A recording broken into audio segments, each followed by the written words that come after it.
Boa tarde a todos, gratidão por podermos estar aqui juntos em oração, elevando os nossos pensamentos, recebendo Jesus em nosso lar, em nossos corações, aproveitando essa tarde para o aprendizado, para o nosso crescimento.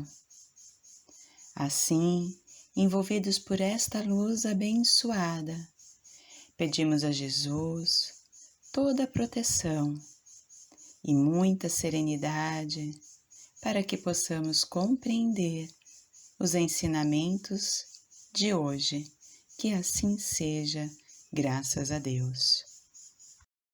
A lição de hoje é retirada do livro Caminho, Verdade e Vida, ditado pelo Espírito Emmanuel, psicografado por Chico Xavier. O tema é a grande pergunta, retirado do trecho do Evangelho que diz: E por que me chamais Senhor, Senhor, e não fazeis o que eu digo? Está em Lucas, capítulo 6, versículo 46. A reflexão de Emmanuel começa nos dizendo: em lamentável indiferença, muitas pessoas esperam pela morte do corpo, a fim de ouvirem as sublimes palavras do Cristo. Não se compreende, porém, o motivo de semelhante propósito. O Mestre permanece vivo em seu evangelho de amor e luz. É desnecessário aguardar ocasiões solenes para que lhe ouçamos os ensinamentos sublimes e claros. Muitos aprendizes aproximam-se do trabalho santo, mas desejam revelações diretas. Teriam mais fé, asseguram displicentes, se ouvissem o Senhor de modo pessoal em suas manifestações divinas. Acreditam-se merecedores de dádivas celestes e acabam considerando que o serviço do Evangelho é grande em demasia para o esforço humano e põem-se à espera de milagres imprevistos, sem perceberem que a preguiça sutilmente se lhe mistura à vaidade, anulando-lhes as forças. Tais companheiros não sabem ouvir o Mestre Divino em seu verbo imortal. Ignoram que o serviço deles é aquele a que foram chamados, por mais humildes lhes pareçam as atividades a que se ajustam. Na qualidade de político ou de varredor, num palácio ou numa choupana, o homem da terra pode fazer o que lhe ensinou Jesus. É por isso que a oportuna pergunta do Senhor deveria gravar-se de maneira indelével em todos os templos, para que os discípulos, em pronunciando o nome, nunca se esqueçam de atender, sinceramente, às recomendações do seu verbo sublime. Refletindo sobre o verbo divino apresentado em Emmanuel, podemos também nos buscar no Evangelho de Mateus, versículo 13, capítulo 9, Jesus diz: ouça quem tem ouvidos de ouvir. Ou ainda, em João, versículo 6, capítulo 60, assevera: duro é este discurso, quem o pode ouvir? Ou Emmanuel, ainda no livro Vinha de Luz, psicografado também por Chico Xavier, no capítulo 138, ele diz: o Senhor continua ensinando e amando, orientando e dirigindo, mas porque a surdez prossegue sempre, chegam a seu tempo as bombas renovadoras do sofrimento. E aí pensamos, será que poderíamos dizer que com isso, com esse trecho de Emmanuel, quem dá ouvido a Jesus, quem o escuta realmente, teria como vivenciar menos sofrimento? Vejamos, se buscarmos em toda a passagem de Jesus, veremos que ele nos falou sobre a mortalidade da alma.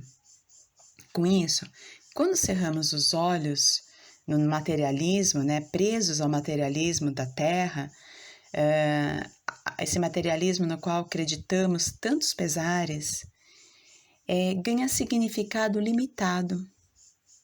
E as coisas perenes tornam-se mais importantes. E uma vez escassas, causam-nos a angústia do não ter. No campo dos sentimentos, o mesmo se verifica. Os que são duradouros, verdadeiros tesouros, como o amor, o respeito, a compaixão, a abnegação, a resignação, isto é, todos que são capazes de nos elevar moralmente, são rasos na maioria das vezes. Jesus pediu-nos que amássemos uns aos outros, até mesmo aos inimigos, que orássemos pelos que nos perseguem e nos caluniam, que perdoássemos uma ofensa até 70 vezes 7 vezes, que amássemos a Deus sobre todas as coisas. Informou ser Ele o caminho, a verdade e a vida, e que ninguém iria ao Pai não fosse por Ele, que há muitas moradas na casa do Pai. Nossa, quantos ensinamentos! Tais informações tinham e têm ainda hoje, nesse momento, o objetivo de pacificarmos-nos, de abrandar nossos ímpetos, diminuir o orgulho e egoísmo que ainda residem em nós, uma vez que não haveria por que lutas, disputas e discórdias por bens terrenos, uma vez que o que mais vale é o aprimoramento espiritual. 2 milênios após tais orientações, o que justifica tanta violência e conturbação no mundo em que vivemos? O fato de nem todo mundo ser cristão? Ou será que é o fato de os cristãos não ouvirem a Jesus e continuarem chamando-o? Ainda na obra Vinha de Luz, no capítulo 146, Emmanuel conclui que essas horas cinzentas, os aprendizes sentem-se abandonados e oprimidos, mostrando a insuficiência interna. Muitos se fazem relaxados nas obrigações, afirmando-se desprotegidos de Jesus ou esquecidos do céu. Isso ocorre, porém, porque não ouviram a revelação divina, qual se faz necessário. Joana de Ângeles também, através de Divaldo Franco, na obra Jesus e o Evangelho à luz da psicologia profunda, lá no capítulo 17, diz: o homem moderno necessita ouvir Jesus com os olhos, sentir os exemplos que ressumam da sua história e que estão ressuscitados nos seus seguidores, que procuram fazer conforme ele realizava na direção do alvo essencial, que é a libertação das paixões constritoras que remanescem no egotismo da natureza animal, transformando-se em realidade espiritual. Ou seja, se temos o exemplo do próprio Jesus, o que nos basta é segui-lo os passos pensando, dizendo e agindo como ele. Ou ao menos, nos questionando diante da dúvida: o que Jesus faria se estivesse aqui? A resposta pode nos parecer algo inatingível à nossa realização ou sentimento, mas se experimentarmos em pequenas doses, como seria? Se fizéssemos um pouquinho por vez, será que aos poucos não seremos mais capazes? Mas, para ser mais objetivo em responder à pergunta, podemos relembrar a reflexão da parábola do semeador. Quem quer que escute a palavra do reino e não lhe dá atenção, vem um espírito maligno e tira o que lhe fora semeado no coração. Esse é aquele que recebeu a semente ao longo do caminho. Aquele que recebe a semente em meio às pedras, semente aqui, gente, a palavra de Jesus, é o meio de chegar até o Pai. Então ele diz, aquele que recebe a semente em meio às pedras é aquele que escuta a palavra e que recebe com alegria no primeiro momento, mas ele não tem em si mesmo raízes, e aí ela, a palavra, não permanece senão por um tempo. Quando sobrevêm reveses e perseguições por causa da palavra, tira ele daí motivo de escândalo e de queda. Aquele que recebe a semente entre os espinhos é aquele que ouve a palavra, mas em seguida as solicitações desse século e a ilusão das riquezas abafam nele essa palavra e a tornam infrutífera. Aquele, porém, que recebe a semente em boa terra é aquele que escuta a palavra, que nela presta atenção e produz frutos, e rende 100, ou 60, ou 30 por um. Essa parábola nos faz pensar, refletir, como estamos recebendo até hoje os ensinamentos de Jesus. Figurada aqui como a semente, e nós como a terra. Que terra somos? Para a gente pensar. Então, a parábola da semente representa perfeitamente as nuances que existem na maneira de se tirar proveito dos ensinamentos do Evangelho. Quantas pessoas há, com efeito, para as quais eles não passam de terra morta e que, como a semente caída sobre a rocha, nenhum fruto produz? Mas podemos sim ser aquela terra boa, pelo menos em determinados momentos, aproveitando, ouvindo, seguindo Jesus. E aí podemos lançar por fim uma última pergunta, ou melhor, a qual iniciamos nossa reflexão do tema de hoje. Esta que foi feita pelo próprio Mestre, segundo Lucas, capítulo 6, versículo 46. E por que me chamais Senhor, Senhor, e não fazeis o que eu digo? Vamos agora chegando ao momento das nossas vibrações desta tarde. Lembrando que vibrar é desejar luz, desejar amor, desejar o que há de melhor dentro de nós.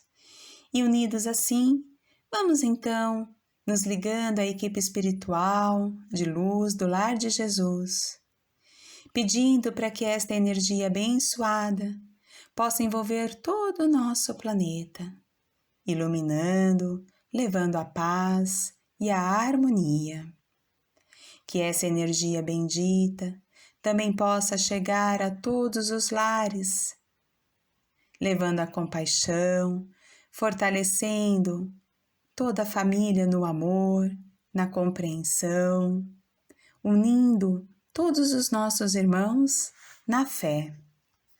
Energia que também ilumina e abençoa todos os nossos irmãos que se encontram enfermos, que se encontram num leito de hospital, que possam receber essa luz que vai fortalecê-los, reavivando a fé dentro de si, levando a esperança.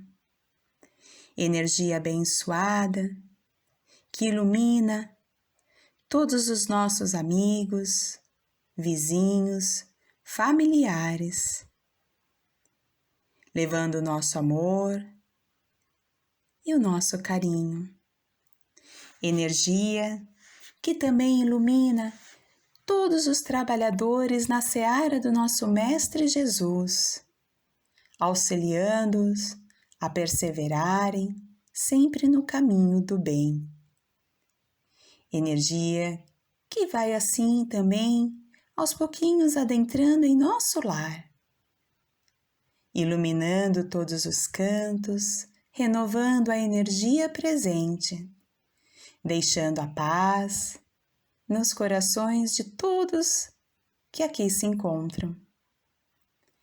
Energia que também ilumina e fortalece todos os trabalhadores e todas as assistências da casa do Lar de Jesus, lar abençoado, que sempre nos recebe com tanto amor.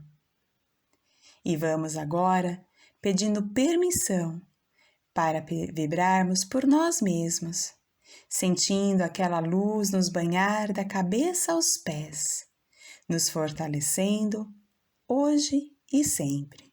Que assim seja, graças a Deus.